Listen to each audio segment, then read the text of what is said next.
Hello everyone, this is 2B2T, the most dangerous Minecraft server in the world. Now I've played here for over half a decade and have numerous accomplishments and achievements over that time.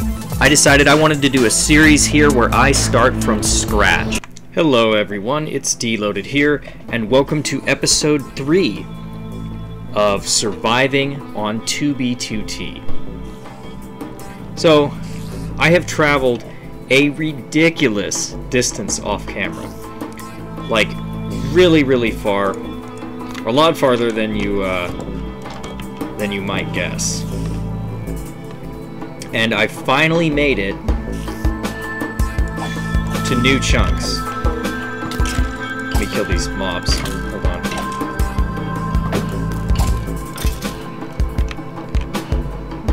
This is how I know it's new chunks. There's seaweed everywhere, and this is the new village that only generates in 1.19. This is definitely not a 1.12 village. So, before we get started into this episode, I'm going to talk about some just general things when it comes to this series as a whole.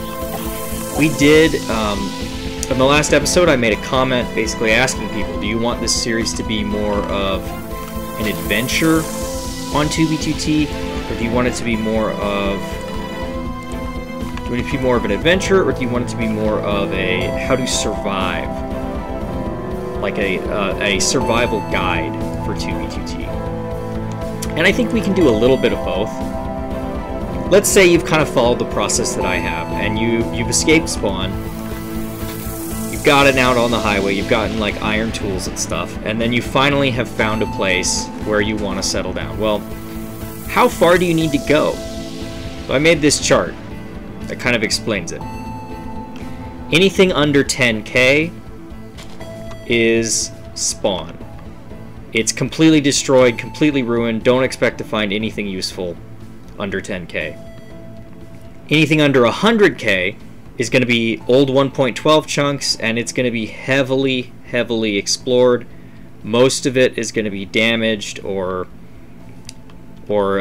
destroyed in some form or another. It's not going to be as extreme as the under 10k, but it's going to be land that you definitely don't want to live in. It's also not very safe.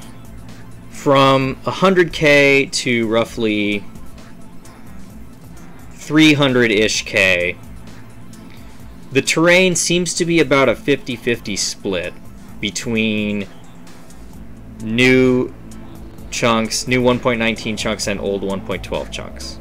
Sometimes the borders are really weird, and it's not always obvious that you're in 1.12 chunks, but you can tell whether you're in 1.12 chunks by looking for copper or by looking for the seaweed on the ground.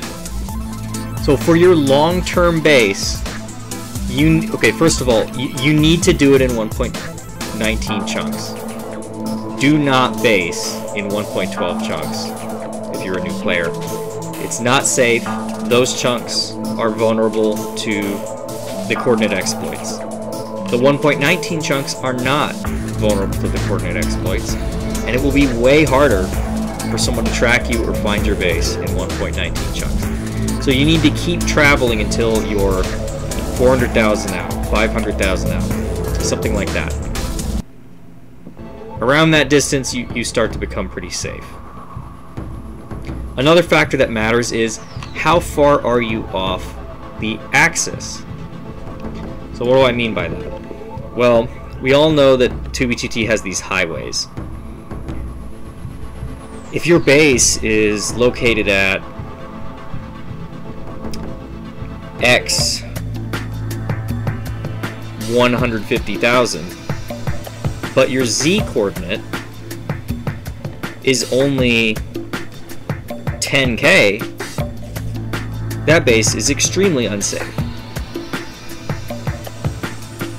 Whereas if your X coordinate is 150,000 and your Z coordinate is 100,000, you're actually pretty safe because you're far off the highway. Players who are searching for trails through the Nether are less likely to follow your trail if your trail is literally 50,000 blocks long. So those are a couple things to note. Over the course of this episode and the coming episodes, we're going to be talking a lot about what does it really mean to make it on 2B2T. In some sense, me in this series has already made it because I'm out of spawn. And I don't have to face opposition from any other players. I'm basically playing single player at this point. Most of 2B2T is empty space. And I'm gonna sit here and take another diamond, and I'm gonna take some sugar cane here. Let me just dump a lot of this stuff. We got 2 extra iron chest plates too from the blacksmith. Really, really good deal this has actually been. Okay. So we can literally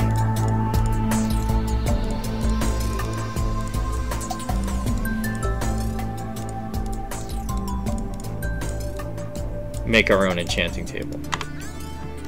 There we go. Now I only have 6 XP because a creeper did blow me up. But that's why I set a bed. See, I was cutting a tree down, creeper came right up behind me, bam, I was dead. But, I set a bed, so we just ran over and picked our stuff back up, and good as new. And we got some lapis from the other day. We can actually go ahead and enchant some of our stuff. All of these are going to be bad, so... Like, if I click that, I think I'm just going to get Unbreaking 1, so let's click. Bane of Arthur. Okay, great. So, not the best. Let's get the armor out. Do some enchanting.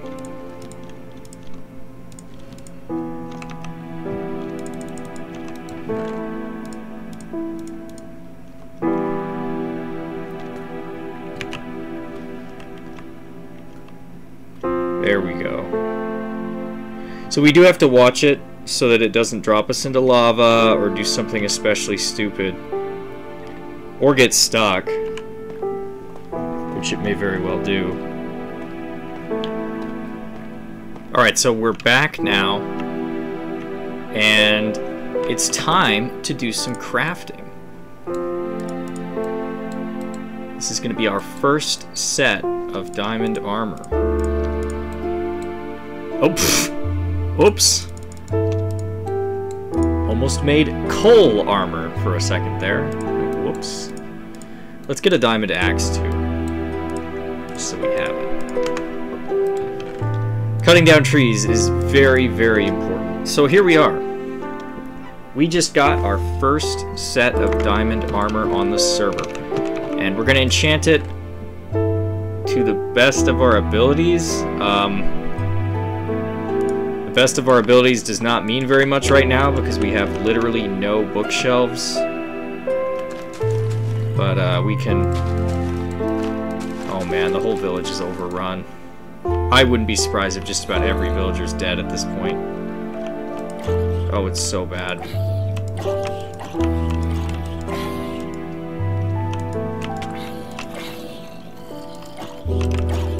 Yeah, we're gonna be kicking ourselves later because we're not gonna get the mending and stuff from the villagers. This is insane. Alright, we're very close to dying here. We just need to get back to our house.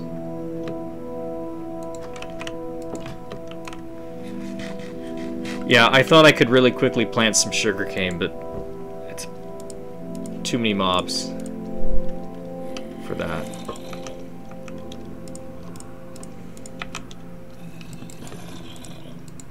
Okay, we can get Feather Falling 1, and that's it.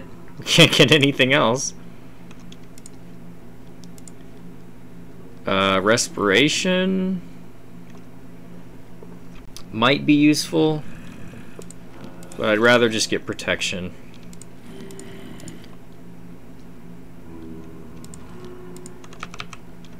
Alright. Our first set of diamond armor.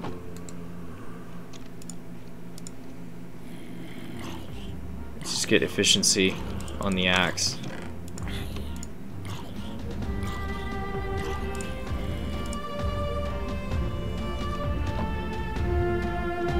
That is so epic.